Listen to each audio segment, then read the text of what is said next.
Ah, Santosh is something I know. Kajal, that is something I know. The first person who would send you the assignment. Okay, chalo, I'll start the screen share. हाँ, Renuka Sharma is something I've already written down.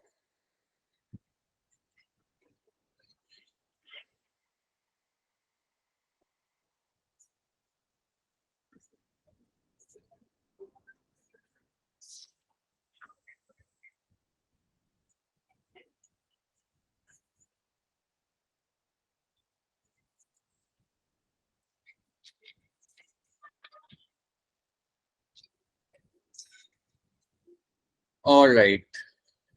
क्या आप सबको मेरी screen दिख रही है? Yes, sir. Yes, sir.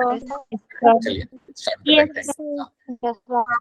So here you have the innermost layer. हमने बात किया था डिटर्म के यहाँ पे रोल क्या होता है. So we have seen something like pollen kit formation of sporopollenin, right, जो आपको आउटर वॉल में आपको दिख जाएगा, पोलन के आउटर वॉल में आपको दिखेगा.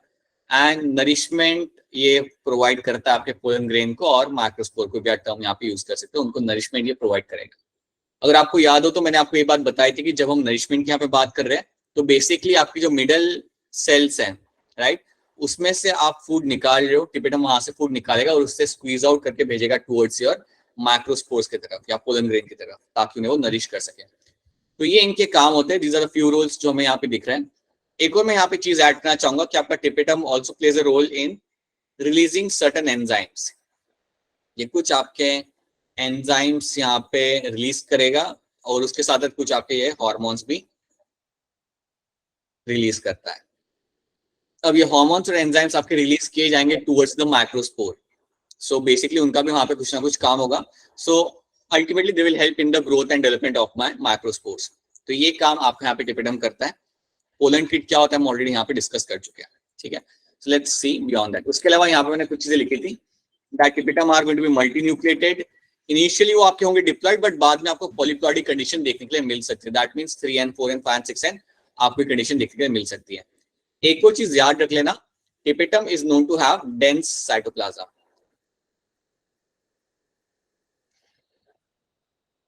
They tend to have a dense cytoplasm. तो एक और ये चीज आप यहाँ पे ऐड कर सकते हो. तो आपकी होगी आपकी इनरमोस्ट लेयर. ठीक है, सो इनरमोस्ट लेयर में आपको क्या करना है, it is a nutritive layer. This is a single celled, single layered and it is going to be thick. Tapetum possesses the dense cytoplasm and generally have more than one nucleus. Already हम discuss कर चुके हैं. Initially आपका diploid होता है, but बाद में आपका ये पॉलीप्लॉइडी शो कर सकता है. सो इसके ऊपर ज्यादा टाइम वेस्ट नहीं करा, बिकॉज ये हम ऑलरेडी देख चुके हैं. फंक्शन यहाँ पे देख लेते एक बार फिर. Provides the nutrition to the microspore mother cell and it nourishes the developing pollen grain. So ये माइक्रोस्पोर मदर सेल क्या होता है आगे आप देखोगे. This is your MMC, is your microspore mother cell. उसको भी नरिश करेगा and it is also going to nourish the developing pollen grain and your microspore as well. तो उनके नरिशमेंट में हेल्प करता है. Secretes an enzyme and hormone. अब मैं यहाँ पे आपको एक एंजाइम का नाम बताना चाहूंगा. एंजाइम का नाम यहाँ पे आएगा आपका callase. So callase is the name of the enzyme जो आपका रिलीज करता है आपका यहाँ पे tapetum. So tapetum is going to release the enzyme and that enzyme is called as my callase. Secretion of sporopollenin, ये हम ऑलरेडी बात कर चुके हैं. Sporopollenin is the outer covering of the pollen grain. बहुत ही ज्यादा रेजिस्टेंट होती है स्पोरोपोलिन. इसको आप हाई टेम्परेचर, ऑर्गेनिक एसिड, कई सारे एसिड्स, और आपके पास अभी तक कोई एंजाइम ऐसा है नहीं. You don't have any enzyme which can digest this outer layer. So sporopollenin भी आपको बनाने में आपका मदद करेगा. And also forms helps in the formation of my ubisch bodies. अभी यूबिक बॉडीज क्या है आपकी, इसको हम यहाँ पे समझ लेते हैं थोड़ा सा. इसके ऊपर तरफ थोड़ा सा एक बार ध्यान देना, ये आपको पता चल जाएगा. तो समझिए ये मेरा टिपेटम वाला सेल है. Assume that this is my tapetum cell. ठीक है, अब इसमें क्या होगा कि आपके कुछ ग्रैन्यूल्स यहाँ पे बनाए जाएंगे. Some granules are been formed with in the tapetum cell. So tapetum के अंदर आप यहाँ पे कुछ ग्रैन्यूल्स बनाते हो, और इन ग्रैन्यूल्स के आउटर कवरिंग में आपको मिलता है स्पोरोपोलिन डिपॉजिट करा हुआ. तो एक बार फिर इसे सुन लीजिए, ये मेरे टिपिटल सेल है, right. It is one of the cell, right. So this is my tapetum. It is one of the cell of my tapetum. इसमें आपको क्या दिख रहा है कि आपको कई सारे यहाँ पे ग्रैन्यूल्स बनते हुए आपको दिखेंगे, और इन ग्रैन्यूल्स की आउटर वॉल में आपको मिलेगा डिपोजिशन ऑफ माय स्पोरोपोलिन. आपको मिलेगा deposition of your sporopollenin in the outer wall. So this outer wall is going to be having the sporopollenin. Sporopollenin. अब ये जो पूरा मेरा स्ट्रक्चर है, granules which are surrounded by sporopollenin, this structure over here is called as my ubisch body. इसी structure को हम यहाँ पे बोलेंगे एज माय यूबिक बॉडीज। सो इनको हम बोलते हैं यहाँ पे यूबिक बॉडीज। अब यूबिक बॉडीज क्या किया जाता है इनके साथ कि जब आपने ये बना लिया, जब आपके कैपिटल सेल में ये आपका बन चुका है, तो इसको आप बाहर रिलीज कर दोगे। इसको आप वहां पे रखते नहीं हो, इसको आप बाहर रिलीज करते हो, और ये यूबिक बॉडीज जो होंगी ये मेरी बाहर निकलेंगी, बेसिकली यहाँ से ये बाहर निकलेंगी, राइट। और ये जाके अटैच होंगी मेरे पोलन ग्रेन के साथ, ये जाके पोलन ग्रेन के साथ जाके लग जाएगी। So I just write PG over here, pollen grain, ये पोलन ग्रेन के साथ वहां पे जाके लग जाएंगी। और जैसे ये पोलन ग्रेन के साथ जाके लगती है तो बेसिकली क्या होता है, पोलन ग्रेन को स्पोरोपोलिनिन मिल जाता है। So pollen grain gets the outer wall of sporopollenin and that is actually happening because of my ubisch bodies. Ubisch bodies यहाँ पे एक सडन एक तरीके से कह सकता हूँ कि इनके जैसे ही वो आपका वहां तक पहुंच रहा है। तो ubisch bodies basically helps in giving the sporopollenin to my pollen grain.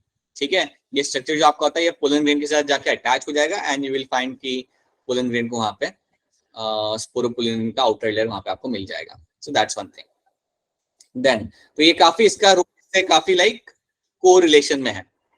आपको याद रखना है यूबिक बॉडीज क्या होती है, basically granules surrounded by my sporopollenin is called as my ubisch bodies. और ये आप रखते नहीं हो टिपिकल सेल के अंदर, इसे आप रिलीज कर देते हो। Then secretion of pollen kit substance, ये हम ऑलरेडी बात कर चुके हैं। पोलन किट कैसे बनाई जाती है, वो बनाने का काम टिपिटम का ही होता है। सो पोलन किट सब्सटेंस आपको टिपिटम आपको बना के देगा। तो ये हमने इतने आपके यहाँ पे फंक्शन होते हैं और ये फंक्शन आपको यहाँ पे याद रखते हैं। अभी हम बात करते हैं हमारे माइक्रोस्पोरेंजिया के बारे में। So let's talk about microsporangia and let's talk about formation of my microspore. तो आप यहाँ पे एक बात जानते हो कि हमारे पास है यहाँ पे यू हैव 4 माइक्रोस्पोरेंजिया बेसिकली। आपका अगर एंटर का अगर आप टीएस देखते हो देन आपको 4 माइक्रोस्पोरेंजिया यहाँ पे दिख जाते हैं।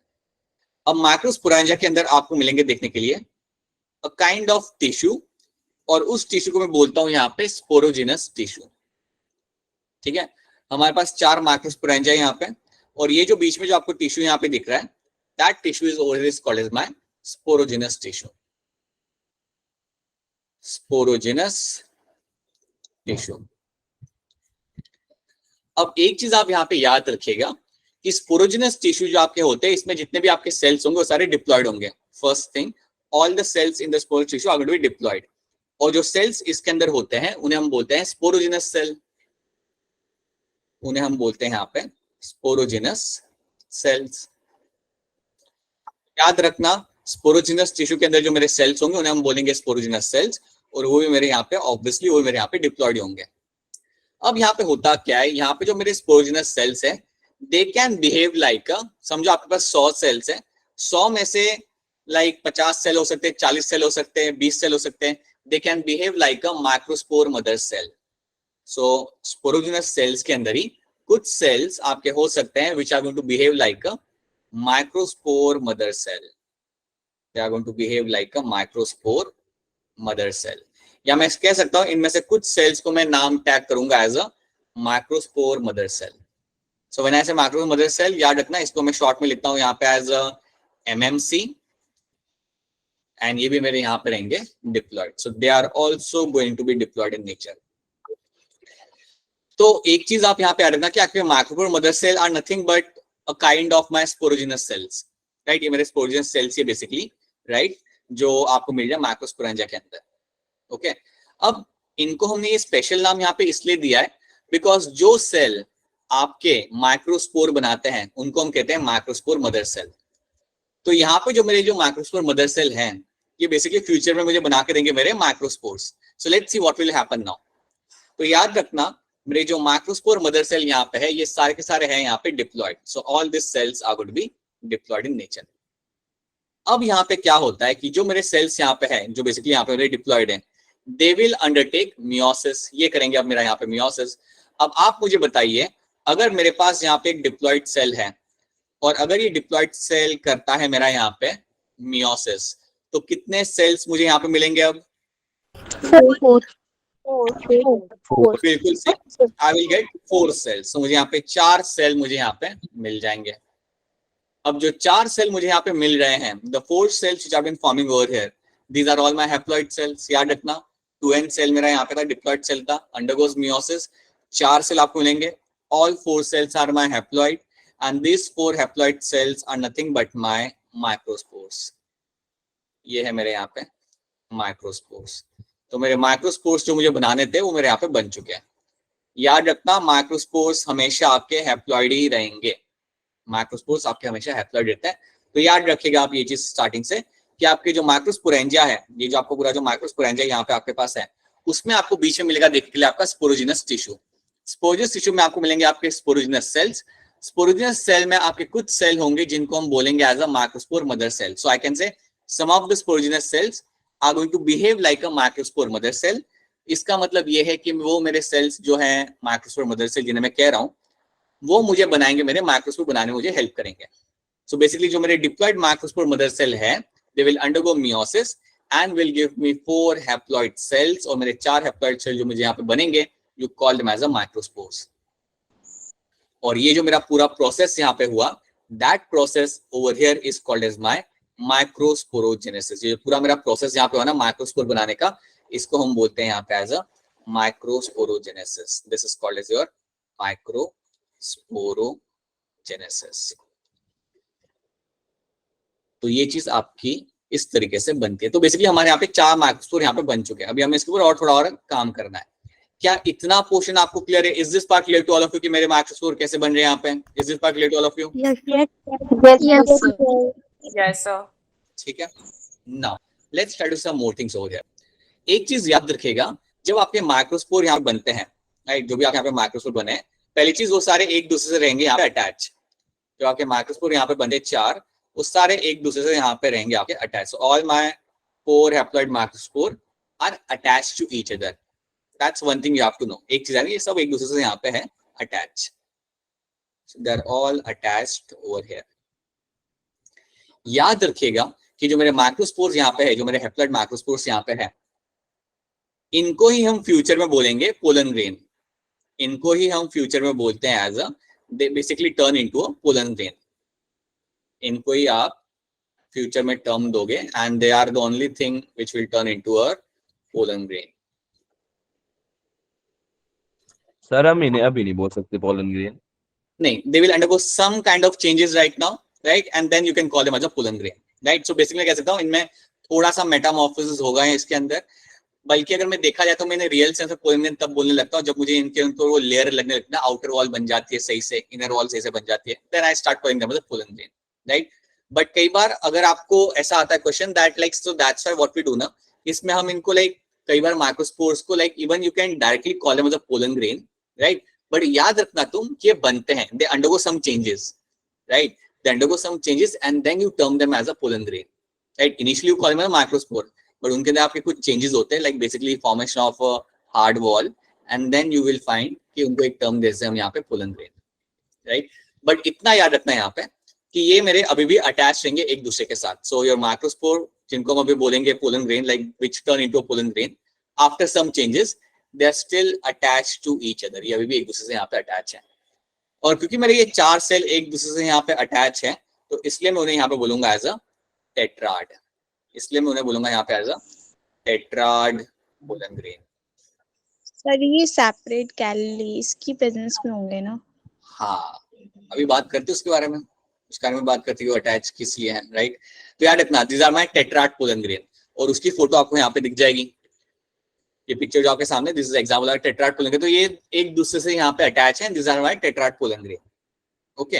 अब आपको यहाँ पे याद ये रखना है, what you have to know over here is कि जो मेरे पोलन ग्रेन है ये एक दूसरे से यहाँ पे अटैच है, लेकिन इनको ऐसे अटैच हमेशा नहीं रहना, इनको फ्री होना है, they have to detach from each other. तो आपके जो पोलन ग्रेन जो यहाँ पे है बने हुए, जो आपके बन चुके हैं, जो एक दूसरे से अटैच है, इनके बीच में सीमेंटिंग मटेरियल क्या है, किस स्ट्रक्चर से ये एक दूसरे से यहाँ से अटैच है? So that structure over here is my callose. याद रखना जो मेरे पोलन ग्रेन एक दूसरे से यहाँ पे अटैच है, they are attached to each other with the help of my cementing material, और उसे मैं बोलूंगा यहाँ पे एज अ कैलोज। सो कैलोज मेरा यहाँ पे रहेगा वो ऑर्गेनिक मटेरियल जिसकी वजह से ये एक दूसरे से यहाँ से अटैच है, ठीक है। लेकिन याद रखना कि इनका अटैचमेंट पूरे टाइम के लिए हमें नहीं चाहिए, एक टाइम के बाद इनको एक दूसरे से डिटैच होना है। अब डिटैच करने के लिए यहाँ पे आपको एक एंजाइम की जरूरत पड़ेगी और वो एंजाइम का नाम है आपका यहाँ पे कैलेस। अब आप मुझे बताइए कि कैलेस एंजाइम कहाँ से आएगा? टैपेटम से बिल्कुल सही, राइट। अगर आप यहाँ देखोगे पुरानी स्लाइड्स हमारी, तो हमने वहां पे मेंशन किया हुआ है कि आपका टिपेटम एक आपका एंजाइम रिलीज करता है and that enzyme over here is called as my callase. So this callase enzyme basically comes, ये बेसिकली आपका यहाँ पे आएगा और इस वॉल, ये जो आपका जो ऑर्गेनिक सिमेटिंग मटेरियल है उसको जाके ब्रेक डाउन करना चालू करेगा। तो जब ये कैलेस आपका आके इसको ब्रेक डाउन कर रहा है, तब मेरे जो पोलन ग्रेन है वो एक दूसरे से यहाँ पे हो जाएंगे आपके अटैच, डिटैच यहाँ पे हो जाएंगे। एंड याद रखना, this is a enzyme which is basically coming from your tapetum cell. This is something coming from your tapetum. So याद रखना, कैलेस एंजाइम आपका टिपेटम से आ रहा होता है और यही आपके पोलन ग्रेन्स को डिटैच होने में आपके यहाँ पे मदद करेगा। So that is one thing you will find over here, जहाँ पे मेंशन किया था हमने, that it is going to release one enzyme and that enzyme is called as my callase. This is one thing should be clear to you. क्या ये वाली slide आप सबको यहाँ पे क्लियर है? Is this slide clear to all of you? Yes, sir. Yes, sir. ठीक है। So याद रखना, pollen grain are always going to be in tetrad initially, but बाद में इनको आप डिटैच करोगे एंड डिटैच करने के लिए आपका एंजाइम यहाँ पे आपका जो आ रहा है, दैट इज माय कैलेस एंजाइम, जो आपका आके कैलोस में यहाँ पे ब्रेक डाउन करेगा। ठीक है, so this is what you will find happening over here now. इसके बाद let's quickly have a look at this few things जो ऑलरेडी यहाँ पे हम पढ़ चुके हैं। Enter is done. A group of compactly arranged homogeneous cells are called sporogenous tissues, occupy the center of microsporangia. ठीक है, वो हमने देख लिया था, वो आपका बीच में था। Pollen sac, 4 pollen sacs are present in the anther, जो हम जानते हैं। Inside the pollen sacs, microspores are formed by a meiotic division of microspore mother cell. ये भी हम देख चुके हैं। Then each microspore mother cell, मतलब MMC, each microspore mother cell of sporogenous tissue divides to form 4 haploid microspores or pollen grains by meiotic division or reduction division. ठीक है, the process of formation of microspore from the pollen mother cell is going to be called as my microsporogenesis. ये याद रखना, it is your microsporogenesis। क्या होता है? तो यहाँ पे हमने देख लिया कि हमारे पोलन ग्रेन बन कैसे रहे, तो इतना हमने देख लिया कि हमारे पोलन ग्रेन बन कैसे रहे। अब थोड़ी पोलन ग्रेन की स्टोरी हम समझते हैं कि पोलन ग्रेन में आपको क्या क्या चीजें देखने के लिए मिल जाएगी। सो this is also something you know, initial stage पे ये लोग रहते हैं अटैच, राइट, टुगेदर, बट बाद में ये सब हो जाएंगे डिटैच, और वो डिटैच करने के लिए आपका कैलेस एंजाइम आपका यहाँ पे आएगा, और ये सब एक दूसरे से यहाँ पे अटैच है because of the callose layer, जिसकी वजह से ये लोग एक दूसरे से यहाँ पे रहते हैं attach. That's why they are in the tetrad condition. Okay, now इसका आंसर आप लोग मुझे बता सकते हो फटाफट, ताकि हम लोग आगे बढ़ सके। Which of the following has proved helpful in preservation of my pollen grain as a fossil?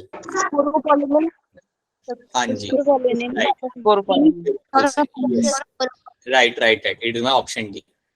It's a very simple question. It's our option D. ठीक है, ये बताओ, what would be the ploidy of the cells of tetrad? tetrad में जो आपके जो cells बने थे, उनकी ploidy क्या होगी?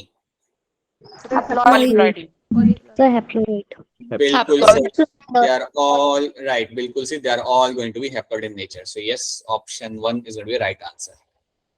सिंपल क्वेश्चन है, ज्यादा मैं इस पर वक्त जाया नहीं करना। Let's see story of a pollen grain, ये हम यहाँ पे समझते हैं। Let's see that. अब देखिए यहाँ पे होता क्या है, जब आपका पोलन ग्रेन बनता है, जब आपका पोलन ग्रेन यहाँ पे बनेगा, सो पोलन ग्रेन में आपको क्या क्या देखने के लिए मिलेगा? Pollen grain will have the outer wall. Pollen grain में आपको मिलेगी देखने के लिए आपकी एक आउटर वॉल, और इस आउटर वॉल को हम यहाँ पे बोलेंगे एज अ एक्साइन। और एक्साइन आपका बना हुआ होता है, exine is basically going to be very hard because it is made up of your sporopollenin. याद रखिएगा, एक्साइन जो आपकी यहाँ पे होती है, it is going to be quite hard over here because it is made up of your sporopollenin. मैं आपको ऑलरेडी बता चुका हूँ दैट स्पोरोपोलिन जो आपके यहाँ पे, हाँ जी कोई कुछ क्वेश्चन पूछा था क्या? It is going to be resistant to high temperature. So high temperature का इसके ऊपर कोई असर नहीं होता। It is going to be resistant to your many acidic many organic acid, कई सारे आपके जो, और I would simply write many acids can not have impact on this, that's another thing. And you have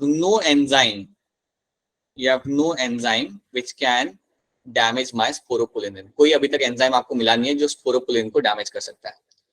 तो ये जो material आपका यहाँ पे है स्पोरोपोलिनिन, ये काफी आपका like it's a very resistant material in the nature, एक बहुत ही स्ट्रॉन्ग रेजिस्टिव मटेरियल आपके नेचर का, ऑर्गेनिक मटेरियल आपका ये।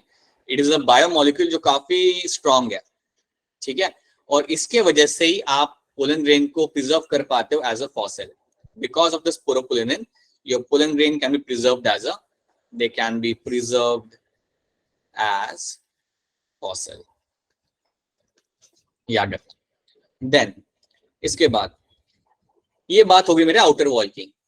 अगर मैं इनर वॉल की बात करता हूं, if I talk about the inner wall, तो याद रखना इनर वॉल को मैं यहां पे बोलूंगा इंटाइन, और मेरी जो इनर वॉल यहां पे होगी ये मेरी बनी हुई होती है with the help of the two things. यहाँ पे दो सब्सटेंस मेरे यहाँ पे इन्वॉल्व होते हैं।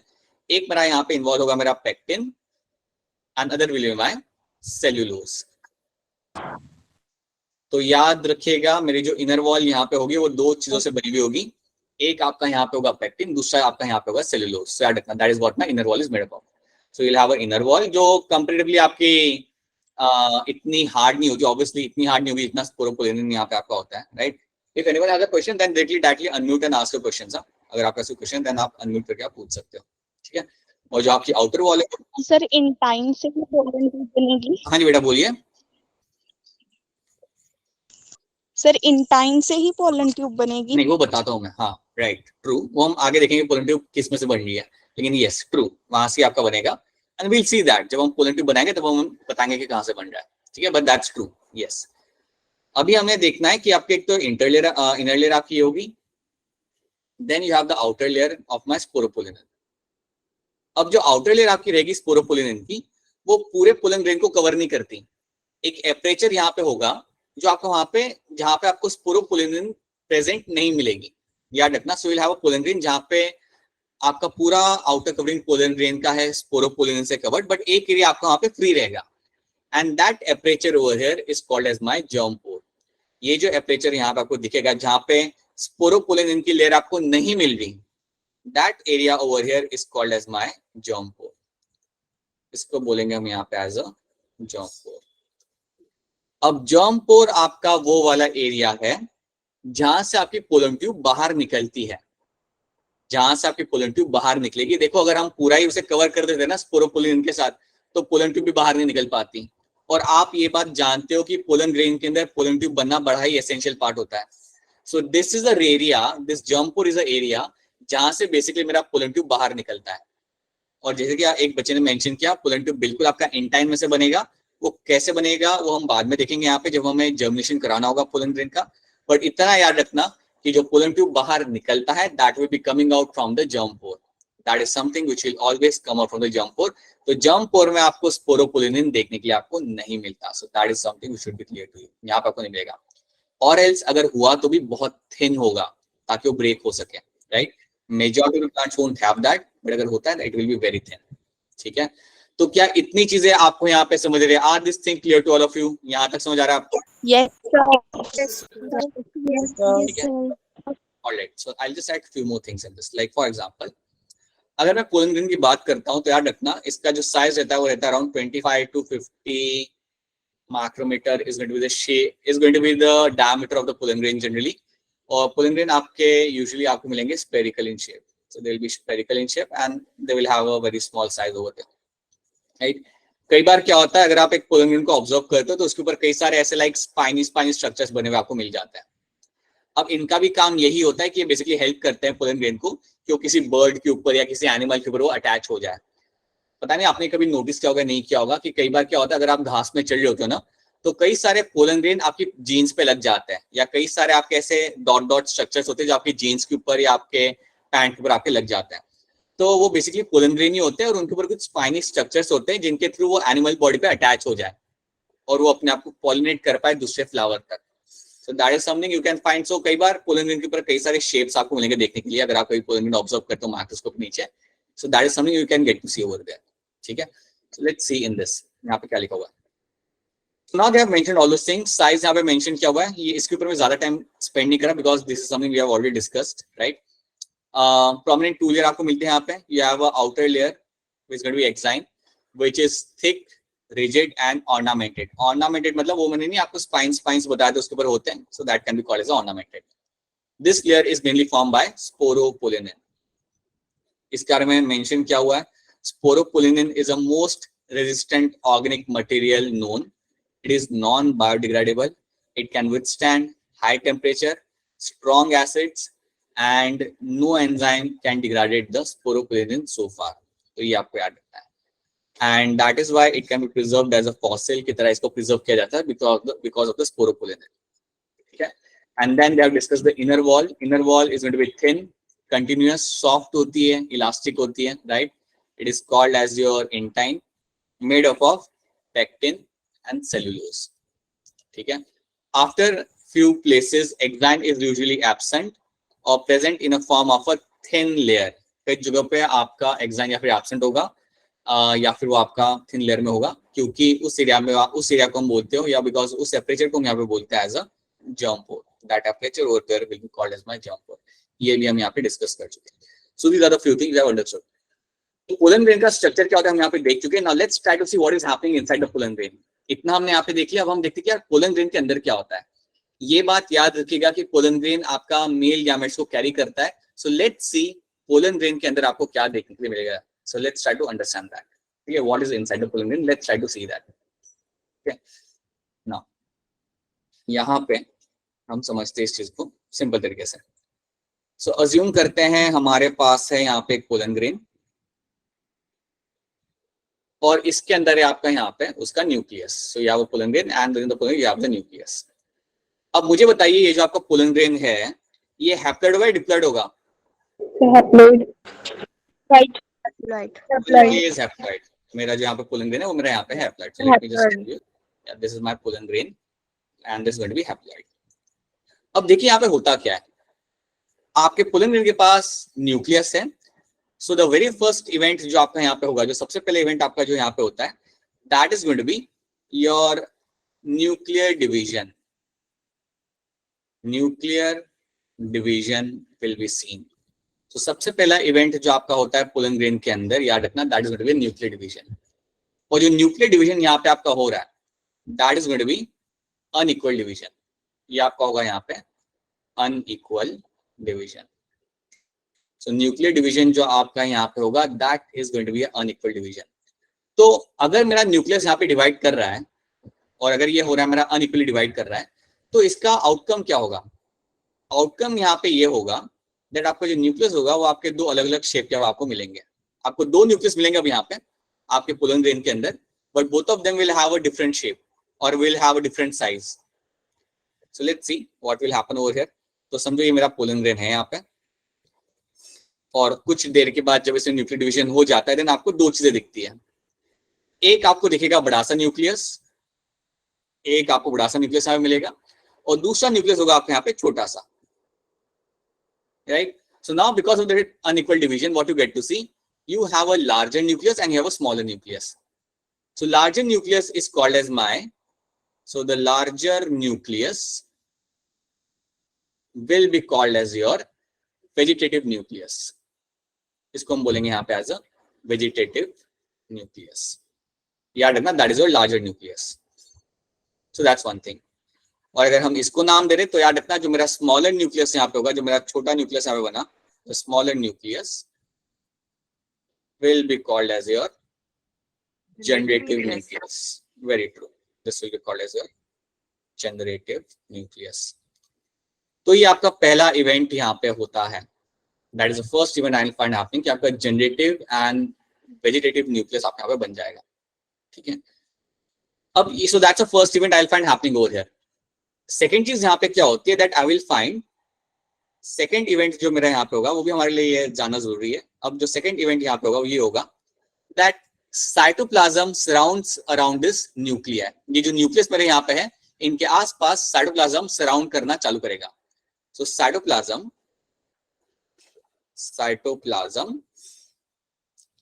विल सराउंड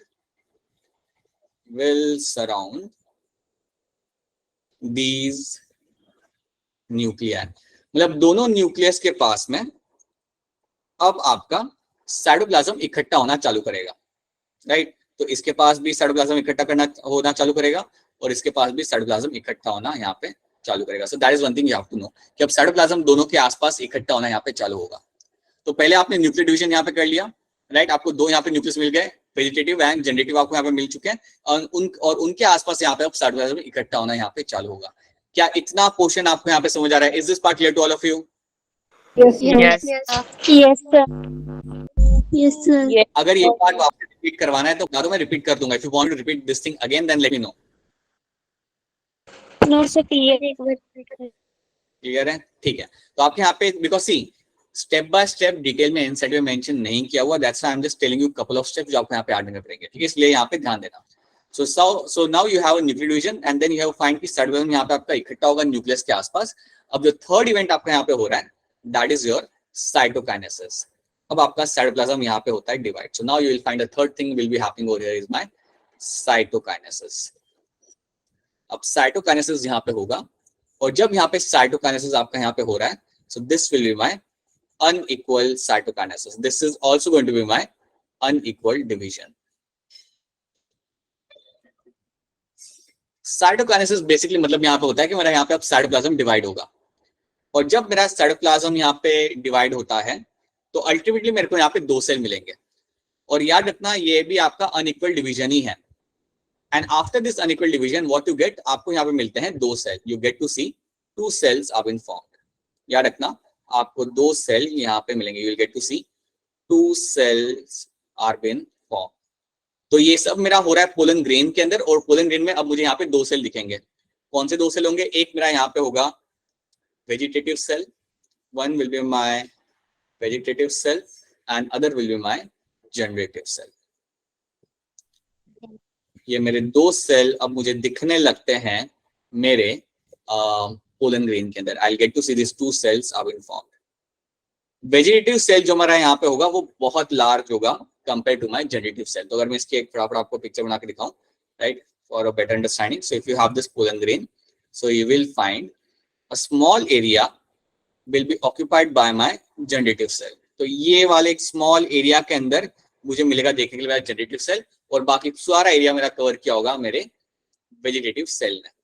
तो इसमें मुझे मिलेगा मेरा generative cell and that is a nucleus and यहाँ पे मुझे मिलेगा मेरा nucleus of my vegetative cell. So these two things will be forming over here. तो याद रखना this is my vegetative cell and this is your generative cell. तो ये दो चीज आपकी बन चुकी है। तो अगर आपसे कोई पूछे कि पोलन ग्रेन में आपको कितने सेल यहाँ पे दिख रहे, then you will say that pollen grain apparently will be having two cells within itself. So I can very clearly say कि ये जो मेरा पोलन ग्रेन है, ये जो मेरा यहाँ पे पोलन ग्रेन है, this pollen grain is in my two cell stage. It is in my two cell stage. क्योंकि इसके अंदर मुझे दो सेल देखने के लिए यहाँ पे मिल रहे हैं और मेरे दो सेल यहाँ पे vegetative cell and generative cell. अब एक चीज आप यहाँ पे याद रखेगा, पहली चीज आपको यहाँ पे याद रखनी है कि जो वेजिटेटिव सेल है इसके अंदर आपको काफी ज्यादा अमाउंट में एक फूड रिजर्व आपको मिलता है। ये एक चीज आपको याद रखनी है कि मेरा जो वेजिटेटिव सेल यहाँ पे होगा इसमें आपको मिलेगा एक काफी अच्छे अमाउंट में, you will get to see a presence of a food reserve. तो इसमें मिलता है आपको एक बहुत अच्छे अमाउंट में presence of a food reserve. That's one thing you have to know. Second thing आप याद रखना, इसका जो न्यूक्लियस होगा उसका कोई वेल डिफाइंड शेप नहीं होता, it is a very irregular shape. Vegetative shape का जो यहाँ पे न्यूक्लियस होता है it will be a irregular shape nucleus. तो ये भी आप चीज याद रखना, इसका जो न्यूक्लियस होता है it will be a irregular shaped nucleus. So irregular shaped nucleus, I'll just write N over here, will be seen in my vegetative cell. तो याद रखना आपका पोलन ग्रेन यहाँ पे आपका बना है, पोलन ग्रेन तो आपका बन चुका था बट इसके अंदर भी आपको मिल रहा है देखने के लिए टू सेल स्टेज आपको इसके अंदर मिल जाए। सो फर्स्ट स्टेप आपका यहाँ पे रहता है nuclear division, then you will find आपका साइटोप्लाज्म इकट्ठा होगा आपके न्यूक्लिया के पास और जो दो मेरे यहाँ पे न्यूक्लिया बने थे, एक होगा लार्ज एक होगा स्मॉल, उनके नाम यहाँ पे दिए हुए vegetative and generative. And then उसके बाद आपका यहाँ पे होता है साइटोकाइनेसिस। साइटोकाइनेसिस भी आपका अनइक्वली होगा, यहाँ पे अनइक्वल डिवीजन ही होता है ये भी। तो इससे आपको दो सेल मिलते हैं, एक सेल बहुत बड़ा होता है, एक सेल आपका काफी छोटा होता है। जो बड़ा सेल है मेरा यहाँ पे है मेरा वेजिटेटिव सेल और जो छोटा सेल मेरा यहाँ पे है that is my generative cell. क्या इतनी चीज आपको यहाँ पे क्लियर है? Is this part clear to all of you? Is this portion clear to all of you? Yes, sir. Yes. Yes. In case अगर कोई क्वेश्चन हो तो प्लीज अनम्यूट करके पूछ लेना. If you have any question और if you have any query over here then please go ahead unmute yourself and ask your questions. ठीक है, तो इतना आपने यहाँ पे देख लिया. अब एक चीज यहाँ पे ऐड कर रहा हूँ जो आपको यहाँ पे याद रखनी पड़ेगी, वो ये होगी कि आपका जो जनरेटिव सेल है, राइट. अच्छा, उसके पहले let's add one thing slowly. एक चीज याद रखना, एंजियोस्पर्म्स के अंदर 60% जो आपके फ्लावरिंग प्लांट्स होते हैं, मतलब 60% जो आपके फ्लावरिंग प्लांट्स हैं, उनके अंदर जो पोलन ग्रेन रिलीज होता है, जब पोलन ग्रेन आपका रिलीज किया जाता है एनवायरमेंट के अंदर, तो वो 2 सेल स्टेज के अंदर ही रिलीज किया जाता है.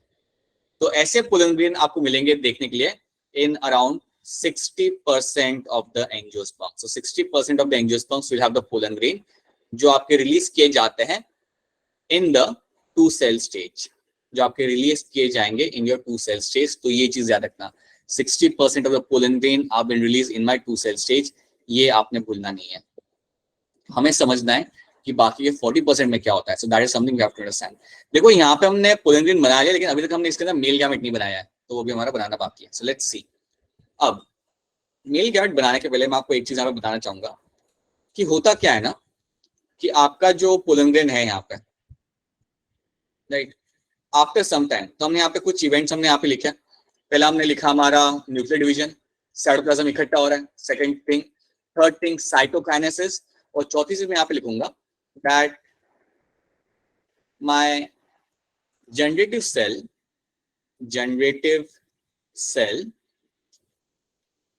floats in the cytoplasm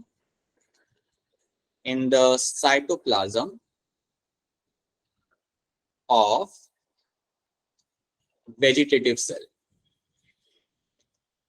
इसका मतलब हम समझते हैं, मैंने यहाँ पे लिखा है जनरेटिव सेल जो आपका यहाँ पे है, it will start floating in the cytoplasm of the vegetative cell.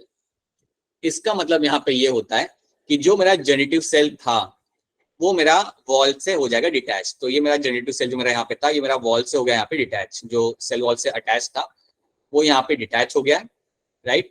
और अब ये मेरा फ्लोट कर रहा है मेरा with in the vegetative cell के अंदर. तो वेजिटेटिव सेल तो मेरा यहाँ पे है ही प्रेजेंट, वो तो मेरा यहाँ पे प्रेजेंट है ही. उसके साइटोप्लाज्म के अंदर मेरा जनरेटिव सेल यहाँ पे कर रहा है फ्लोट. और ये मैं कैसे शो कर रहा हूँ? बाय शोइंग दैट अब वो वॉल से अटैच नहीं है. यहाँ पे देखोगे तो वो वॉल से अटैच था यहाँ पे, बट वो वॉल से डिटैच हो चुका है और अब वो फ्लोट कर रहा है with in the cytoplasm of my vegetative cell. तो ये भी चीज आपने याद रखनी, ये भी कई बार आता है. That's something you have to know. So this is my vegetative cell and this is your generative cell. This is going to be your generative cell जो अब आपका यहाँ पे फ्लोट कर रहा है साइटोप्लाज्म के अंदर. So that is one thing you have to know. ये बस आपको एक चीज यहाँ पे याद रखनी है, वो फ्लोट कर रहा है और कुछ नहीं हो रहा. अब याद रखना कि नॉर्मली होता क्या है. देखिए 60% जो आपके प्लांट्स होते हैं उनके अंदर जब पोलन ग्रेन निकलता है तो वो 2 सेल स्टेज में निकलता है. बाकी 40% में क्या होता है? सो 40% ऑफ द एंजियोस्पर्म्स जो आपके होते हैं उनमें क्या होगा, आपका जो जनरेटिव सेल होगा इट विल अंडरगो माइटोसिस. याद रखना, the generative cell will undergo mitosis. So in the 40% of the angiosperms, what will happen?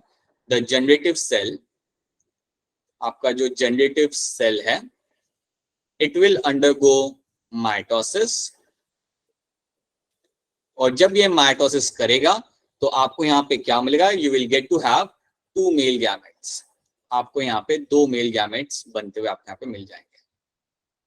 तो याद रखना, आपका जब generative cell undertakes the mitosis, ultimately आपको क्या देगा? You will get to have your male gametes. इनमें आपको मिलते हैं बनते हुए आपके मेल गैमेट्स. अब क्योंकि आपको यहाँ पे मेल गैमेट्स बन गए, क्योंकि आपके यहाँ पे मेल गैमेट्स बन चुके हैं यहाँ पे, तो जनरेटिव सेल तो आपका यहाँ पे रहा नहीं. It has undergone the mitosis. इसने माइटोसिस किया और आपके यहाँ पे मेल गैमेट आपके बन गए. तो अब मेरा पोलन ग्रेन कैसे दिखेगा? तो अब मेरा पोलन ग्रेन यहाँ पे कैसे दिखता है वो हम यहाँ पे देख लेते हैं. So assume that this is my pollen grain.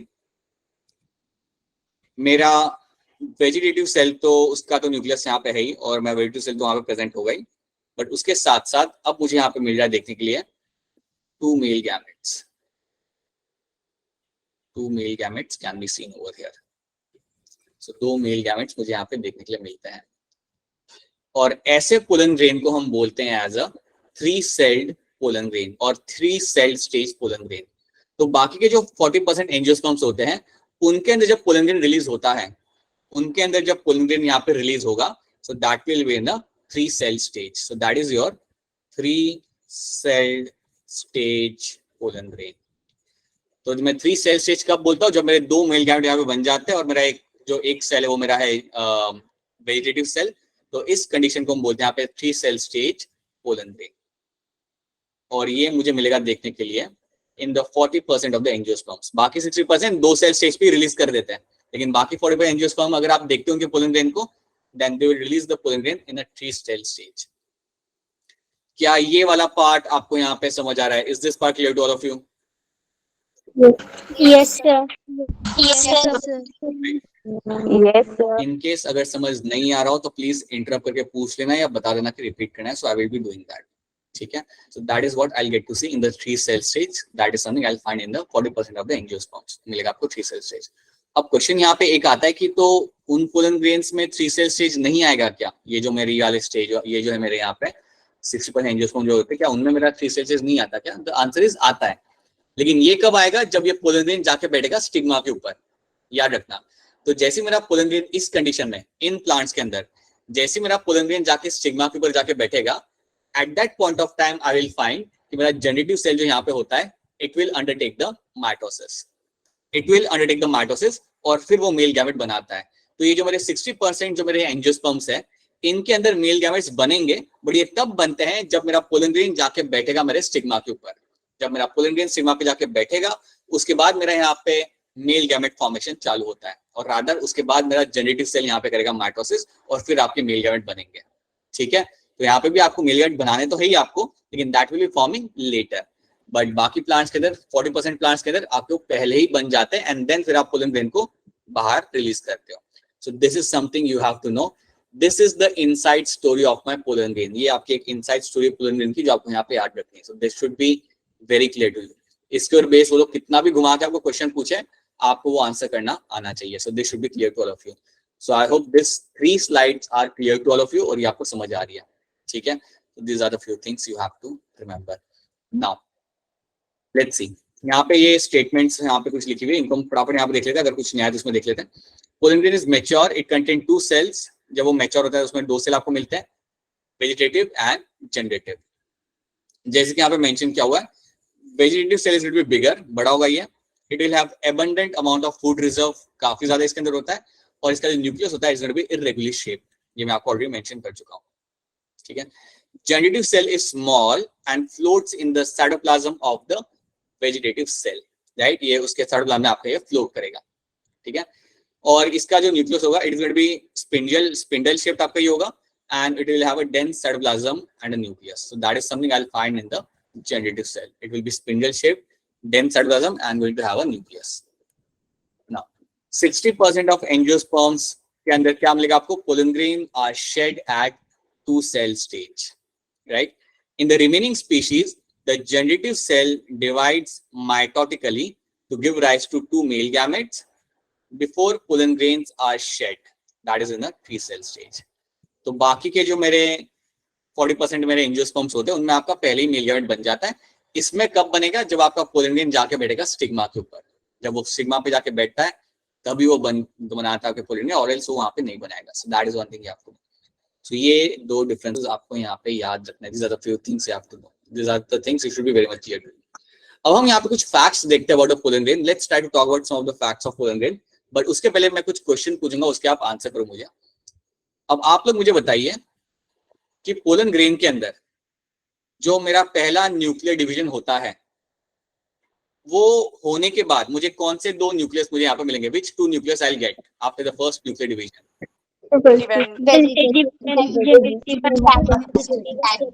Vegetative and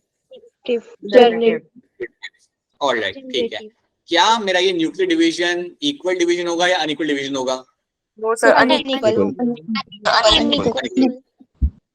इन दोनों न्यूक्लियस में से कौन सा न्यूक्लियस होता है जिसका इर्रेगुलर शेप होता है? वेजिटेटिव, याद रखना, इट्स द वेजिटेटिव वन जिसका इर्रेगुलर आपको शेप मिलेगा। इसका शेप ही आपको इर्रेगुलर यहाँ पे मिलता है। ठीक है।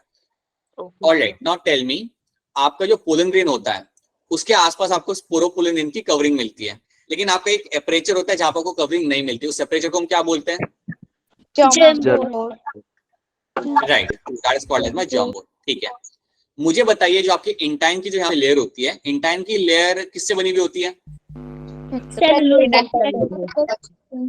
Pectin and cellulose. Pectin cellulose से आपके यहाँ पे बनेगी। बहुत बढ़िया, right, that is going to be, I will be finding over here. Okay, now tell me, okay, अब आपका यहाँ पे पहला न्यूक्लियर डिवीजन आपका हो गया, ठीक है, अंदर हो गया आपका डिवीजन, आपके 2 न्यूक्लियस यहाँ पे बन चुके हैं। नेक्स्ट इवेंट यहाँ पे क्या होगा? सेकंड इवेंट यहाँ पे क्या होता है? साइटोप्लाज्म इकट्ठा होगा, right. Cytoplasm will start accumulating near by that particular nuclear, right, वो इकट्ठा होगा। एंड देन उसके बाद आपका यहाँ पे होगा साइटोकाइनेसिस। अब मुझे बताइए, साइटोकाइनेसिस होने के बाद मुझे 2 सेल मिलते हैं, क्या उन दोनों का शेप सेम होता है या अलग होता है? अलग होता है। बिल्कुल अलग होगा, अलग होगा। और वो 2 सेल का नाम क्या होगा? 2 सेल जो मुझे मिलेंगे का नाम क्या होगा? Generative cell, vegetative cell. Right, that's true. अब मुझे ये बताइए, इन दोनों में से किसके अंदर मिलता है आपको highest amount of food reserve? Right, ठीक है। तो चलिए, मेरे यहाँ पे 2 सेल बन चुके हैं, दोनों अलग अलग सेल मेरे यहाँ पे बन चुके हैं, एक बड़ा है एक छोटा है यहाँ पे। And after that I will be finding that my one of the cell will start floating in another cell. एक सेल मेरे दूसरे सेल में फ्लोट करेगा, तो कौन सा सेल फ्लोट करेगा? Generative cell, yes, will float vegetative cell, right, ठीक है। अगर मेरा पोलन ग्रेन के अंदर मुझे 2 सेल स्टेज मिल जाए, आप मुझे ये बताइए कि कितने % एंजियोस्पर्म के अंदर ये कंडीशन मिलती है जब वो पोलन ग्रेन रिलीज करता है? 60%। 60%, राइट, बिल्कुल सही आंसर है Harish and all of you. 60% pollen grain will have a 2 cell stage. और बाकी के जो मेरे 40% होते हैं, उनके अंदर आपको क्या मिलेगा? What will be the 60% cell? हाँ, 2 मेल गाइड बनेंगे, और वो किस में से बनेंगे? कौन से सेल में से बनेंगे? Generative cell. Cell will end up in mitosis and we will have 2 male gametes, right? And that's when we will say that will be my 3 cell stage. बिल्कुल सही. So let's quickly see some of the facts of polymerase, जो बहुत लंबा topic है नहीं, because we are coming at the end of the androshim वाला part. So let's see that. So polymerase के बारे में एक चीज बताना चाहूंगा आपको, it is something which can show the allergic reaction. ये आपका allergic reaction आपका cause कर सकता है. काफी लोगों को पोलिन से एलर्जी होती है, बिकॉज ये आपका रेस्पिरेटरी सिस्टम को अफेक्ट कर सकता है। अगर आपको चैप्टर 17 अगर आपको याद हो, तो you have a condition known as your asthma, right. So asthma आपका एक कंडीशन होती है जो आपका कॉज करता है आपके allergens. So one of the allergen can be my pollen grain. So pollen, हर कोई पोलन ग्रेन नहीं, but some of the pollen grain can cause you the allergic reaction, like your parthenium. Parthenium basically आपका एक plant है जो आपका गेहूं मंगवाए थे अपने बाहर से, तो उनके साथ गलती से आ गया था। गलती से आ गया था मतलब आप जब झाड़ काट रहे होंगे तो आपके अनवांटेड प्लांट भी वहां पे होंगे, वो भी आ गए और वो आपके ट्रांसपोर्ट करके इंडिया में आ गए। अब पार्थेनियम हर जगह ग्रो कर लेता है। ये it is something which can grow anywhere and everywhere. So this parthenium is something which is known to cause you the allergic reaction. So that's one thing.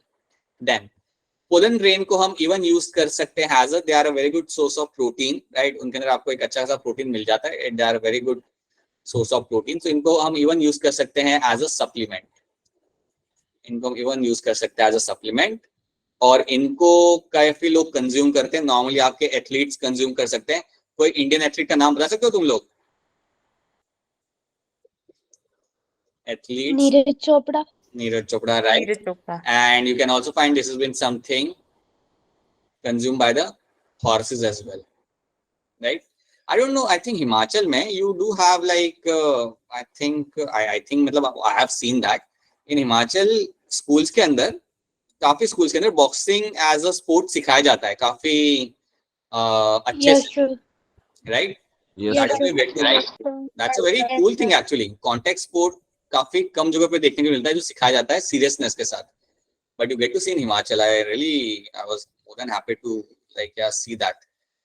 It's a very good sport actually. If you are not into contact sport, you should try a contact sport like boxing in your early days. It's a very good sport. It tells you many things in terms of sport and even in terms of your life. It tells you a number of things. It's a very good thing.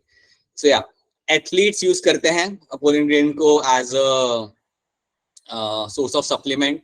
Horses को दिया जाता है because it's a very good source of protein. So that is one thing you have to know about the pollen grain. And then you should also know that pollen grain, आप ये चीज तो आप जानते हो कि sporopollen होता है, फॉसिल की तरह प्रिजर्व करते हैं. बट pollen grain को इवन आप प्रिजर्व कर सकते हो लिक्विड नाइट्रोजन के अंदर. इसको आप इवन प्रिजर्व कर सकते हो as a in liquid nitrogen. उसमें भी आप इसे प्रिजर्व किया जा सकता है एट अराउंड -196 डिग्री सेल्सियस के ऊपर. देखना माइनस लिखा हुआ है वहां पे. तो इसके अंदर भी आप pollen grain को प्रिजर्व करके रख सकते हो. अब क्वेश्चन ये कि इसे करना क्यों है, ये स्टंट आपको करना क्यों है. सी, अज्यूम करते हैं कि एक प्लांट है, right, and that plant is declining in population. उसकी पॉपुलेशन आपकी वाइल्ड में डिक्लाइन कर रही है और आप जानते हो कि अगले 5 साल में ये it will go extinct, right. It will very sure it will go extinct in the upcoming 5 to 6 years. तो आप क्या करते हो, उस प्लांट को आप ले आते हो बोटेनिकल गार्डन के अंदर और वहां पे भी आप देखते हो कि चलो ये ग्रो इतना नहीं कर पा रहा. So what you will do ना, उसके पोलन ग्रेन को आप कर लोगे प्रिजर्व. कि अगर ये मेरा प्लांट सडनली किसी रीजन से एक्सटिंक्ट हो गया तो इन पोलन ग्रेन को यूज करके मैं इस प्लांट को रिवाइव कर सकता हूँ. I might be able to revive the plant by using the much more advanced technology of my tissue culture, और I could say like artificial fertilization करके मैं इन प्लांट्स को वापस से रिवाइव करके पॉपुलेशन इनकी बढ़ा सकता हूँ. तो ऐसी कंडीशन के अंदर हम पोलन ग्रेन को प्रिजर्व करते हैं. और अगर आपको पोलन ग्रेन को प्रिजर्व करना है then you have to preserve them in the liquid nitrogen around at 196 degree Celsius, -196 degree Celsius के अंदर आप इसे प्रिजर्व करते हो. सो इसके अंदर सिर्फ पोलन ग्रेन नहीं, इसके अंदर आप स्पर्म्स को भी या गैमेट्स को भी आप प्रिजर्व कर सकते हो. But that is one thing you have to know, right. So याद रखना. और याद रखना पोलन ग्रेन को इवन यूज किया जाता है एज अ सिरप. जैसे मैंने बोला ना कि एज अ प्रोटीन की तरह, सप्लीमेंट की तरह यूज करते हो, तो उसे सिरप फॉर्म में आप यूज कर सकते हो या इवन आप उसे यूज कर सकते हो टैबलेट फॉर्म में, right. You can even use them in the tablet form as well. अच्छा, अगर आपको हॉर्स को टैबलेट खिलानी होगी तो आप कैसे खिलाओगे? अरे So pollen grain में अरे उसे टैबलेट खिलाना तो तुम पोलन ग्रेन में मिक्स करके क्या कह रहे हो आप? कैसे खिलाओगे उसे टैबलेट? किसी भी फूड वगैरह में जैसे बस ठीक है, किसी भी खाने में मिक्स कर दो और खिला दो उसे कहाँ पता चलना है. So that is something you will do, right. Humans को तो दे सकते हो तुम हाथ में with a glass of water की पी लो. तो that is something you will get to see. Syrup and tablet form में आपको मिलेगा देखने के लिए. So these are some of the types of pollen grain यहाँ पे मेंशन किए हुए हैं, ठीक है. So pollen grain, tablet and syrup, which are rich in nutrients, right? They have been something used as a supplements in the recent years, and they have been consumed for increasing the performance of the athletes and the race horses. देखा, ये जो हम performance increase करने के लिए हम pollen tablet जो use करें वो drugs नहीं है यार ना. They are not my PED, जिसे हम कहते हैं ना performance enhancing drugs, जो लेना allowed नहीं होता sports के, ये वो नहीं है, ठीक है. They are not those things. They can be something which can be consumed as a supplements, right? Pollen grain of many species are present in the air, causes allergy like your Chenopodium and your Parthenium. Chenopodium याद नहीं रहेगा तभी कोई दिक्कत वाली बात है नहीं. Parthenium याद रखना बिकॉज ये आपका इंसर्ट में मेंशन किया हुआ है. सो Parthenium is a carrot grass जो गलती से आ गया था आपके वीट के साथ, अब वो इंडिया में ग्रो करता है. So that is something going to be causing the allergic reaction. Viability of the pollen grain, that's the last slide I will cover, so don't worry. Viability of pollen grain में यहाँ पे क्या होता है कि कुछ पोलन ग्रेन होते हैं जो काफी लंबे टाइम तक एक्टिव रह सकते हैं, वायबल रह सकते हैं after release from the anther. So यहाँ पे हम देखते हैं example. In some cereal such as rice, wheat, pollen grain loses the viability within 30 minutes of the release. इसका मैं एग्जांपल देके आपको समझाता हूँ. समझो राइस का पोलन ग्रेन यहाँ पे है, समझो आपका राइस प्लांट यहाँ पे है और इसमें से आपका पोलन ग्रेन निकला और ये निकल के जमीन पे गिर गया, राइट. और जमीन पे गिर के इसको हो गए 2 घंटे. अब 2 घंटे बाद अगर आप उसे हाथ में लेके उसे कोई दूसरे राइस प्लांट पर अगर आप डालोगे ना, मतलब या फीमेल रिप्रोडक्टिव सेल पर अगर आप उसे डालोगे तो वो जर्मिनेट नहीं करेगा क्योंकि उसकी वायबिलिटी थी सिर्फ 30 मिनट की. So it will not germinate after that. तो अगर 30 मिनट के अंदर ये अगर अपने डेस्टिनेशन तक अगर पहुंच जाता है देन वहां पे वो जर्मिनेट कर जाएगा और एल्स जर्मिनेट नहीं कर पाएगा. So that is one thing you have to know, right. तो इसकी वायबिलिटी कम है. In some members, जबकि in some members like Rosaceae, Leguminosae and Solanaceae, इन सारे आपके members के अंदर you will get to see कि आपकी viability काफी महीनों तक रह जाती है. The viability can last for several months, right? So that's why they said कि viability आपके pollen grains की vary करती है from species to species. कुछ में काफी महीने की होती है, मतलब pollen grain अगर कहीं पे गिर भी जाते हैं, हवा से उड़ के अगर वापस वो एक अपने फीमेल रिप्रोडक्टिव पार्ट अगर पहुंच जाते then you can still find them forming the pollen tube and germinating, but ऐसा हर किसी के साथ नहीं होता. So that is something very from species to species. So इतना मैं चाहता हूँ कि आप इतना याद रखें, and I want to strongly recommend you to go through this thing whatever we have done from the NCERT as well. यहाँ पे एक एनसीईआरटी में पिक्चर दिया हुआ है इन टर्म्स ऑफ ये 2 सेल 3 सेल स्ट्रक्चर को लेके, वो देख लेना एक बार, राइट. यहाँ पे बेसिकली आपका एंड्रोचिन वाला पार्ट यहाँ पे आपका खत्म होता है. Okay, so please ensure that कि तुम इतना पढ़ लो एनसीईआरटी में से and you start solving question based on this. अब ये सब करने के पहले मुझे ये बताओ कि क्या यहाँ तक आपको चीजें समझ आ रही है. Is this part clear to all of you? Is this portion clear to all of you? Yes. Yes, sir. Yes, sir. In case अगर कुछ ऐसा लगता है ना कि आपको चीज समझ नहीं आ रही है, ऐसा कई बार होता है कि बाद में पढ़ने के बाद रियलाइज होता है कि यार ये समझ नहीं आ रहा, then please go ahead and let me know, right. आप ये पर्सनली भी चैट में बता सकते हो कि सर ये वाला पार्ट समझ नहीं आया. If at all that becomes a case, just wait a minute. If at all that becomes a case, then we'll try to fix that, and we'll try to make sure